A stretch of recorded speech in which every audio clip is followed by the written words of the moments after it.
Hello, it's me again, Mr. B. How's everybody doing? I thought I'd put together a real quick little video that explains some of the stuff that I sent in the PowerPoint. So I'm going to give you some examples of almost all of those shots. I'm going to try to go through fast, but I wanted you to understand these are the basics of making a good video. You have to understand what all these terms mean and the best way for them to be used in the video that you're creating. First of all, I'm sitting in front of a green screen. It's a shame that you're not here in the school with me because I love green screens because I can pretend that I'm in the mountains, at the seashore, at a ball game, or any place I'd like to go. With a green screen behind you, you can put a video or a picture behind someone and make them look like they're someplace else. A lot of movies are made that way nowadays, you know, all the action movies. Most of the time they're in front of a green screen. Let's talk about some of the basic things that you need to know when it comes to doing video. First of all, there's what we call an establishing shot. Now that can be a little bit confusing when you first get started. An establishing shot means you're establishing where you are. You're about to tell a story with a video and you're going to show an establishing shot. Okay, what would that be? If I was talking about this video, my establishing shot would be the outside of the school. Most of the time, it establishes where the story you're about to tell is taking place. The next one is a wide shot. Now, a wide shot sounds pretty obvious, doesn't it? Nice and wide, shows all sorts of things. But there's also something that confuses some students, and it's called a long shot. And a long shot and a wide shot are really kind of two different things, although, well, I'll show you. This is a wide shot. That's the comments. And this is a long shot. Do you see the difference? I'm shooting way down the hallway. Like I'm a long way from where I'm going. That's a long shot. It's a very effective shot. You already probably understand medium shots and close-ups and extreme close-ups. You notice that a close-up is to show you more detail. An extreme close-up makes you think, what are they thinking? What's going on in their heads? Why are we so close? Now, there's also things called two shots, which is pretty obvious because it means there's more than one person in the shot. It doesn't mean you can't have a 3-shot or a 4-shot, but a 2-shot usually shows the action that's going to be happening between two different people. There's a low-angle shot and a high-angle shot. Now, what do you think the difference is? A low-angle shot makes whatever you're shooting look big and important, while a high-angle shot, you're looking down on them. Sometimes they can make them look smaller or more insignificant.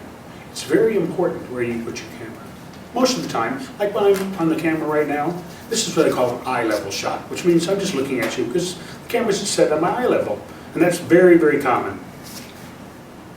There's a Dutch shot, and that's used sometimes for scary movies because if you see a shot and then suddenly the shot goes like this, why is it off to the angle? Well, it's because it makes you feel uncomfortable, and that's what I'm doing. Now, there's something that always confuses my students, and that is this. There's an objective angle and a subjective angle, okay? Objective angle is, if they're looking at me and I'm typing, then what am I looking at? Well, I'm looking at the keyboard. And that means, what's the subject of what I'm doing? I'm looking at my hands and they're on the keyboard. Objective, subjective, objective, subjective, okay? A cutaway is anytime you throw anything in that's not part of what you're talking about. I'm going to throw in a cutaway right now. Now you see, I'm still talking. Here, cutaways do a lot of different things. When we talk about interviews, you'll see cutaways all the time. People will be talking, and they'll be talking, and they'll be talking, and then they'll suddenly go to a shot of something else. And then they'll keep talking, and they'll talking, and they'll come back. Well, what that has done, it keeps from being what they call a jump cut, which means a jump cut is like this. Here's me, and here's me. Did you see the jump? I'll do it again. Here's me, here's me. They don't really go together, do they? No, they don't. They make your eye jump from one thing to another. Dissolve shows a change of time or place. Very important that you understand that. Change of time or place. So, if I'm going to dissolve away to this shot, and then dissolve back to me, well, it looks like time must have passed, or we're going to a different place. It's a difference of time or place. Dissolves and cuts are the things that you use 99% of the time. Okay? Now, the four basic movements in the camera are these. There's the tilt. All that means is you're tilting up or you're tilting down. It reveals something from the ground up, or it can start really high up in a building and tilt down to show you where you are.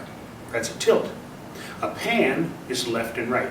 A pan means it moves to the left and it moves to the right. You can use a pan to reveal something, or you can follow the action with somebody, but that's a pan. So it's tilt, up and down, pan, left and right. Now, here's a thing called a zoom. Now, everybody probably understands what a zoom is, but this is something that you need to remember that bugs me. A zoom is nice because if I'm shooting a football game, I have to be in the stands. Well, if I want to get closer, I got to zoom in, right? But people use zooms too much. They also do zooms that are way too fast, way too slow, jerky. You zoom for no apparent reason.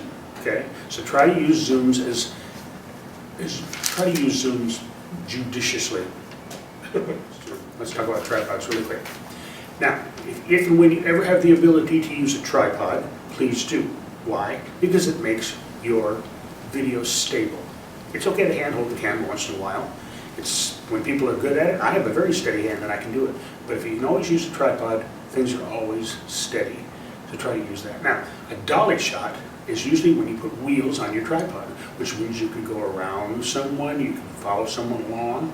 That's not as common as it used to be because they now have things called steady cams, which I'm sure you've seen pictures of, like this. And now people strap cameras to their chests, whatever, and they walk around and it's already got steady cam built into it, and they can do whatever they want. So dollies aren't quite as common as they used to be, but they're still used once in a while. Two or three more things. A let in means a shot starts and then someone comes into the shot.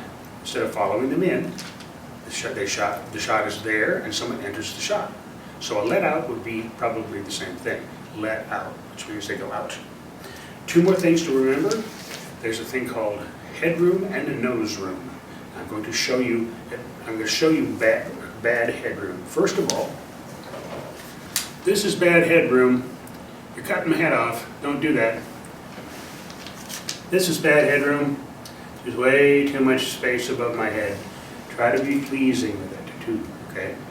Now there's also nose room. I'll show you that too.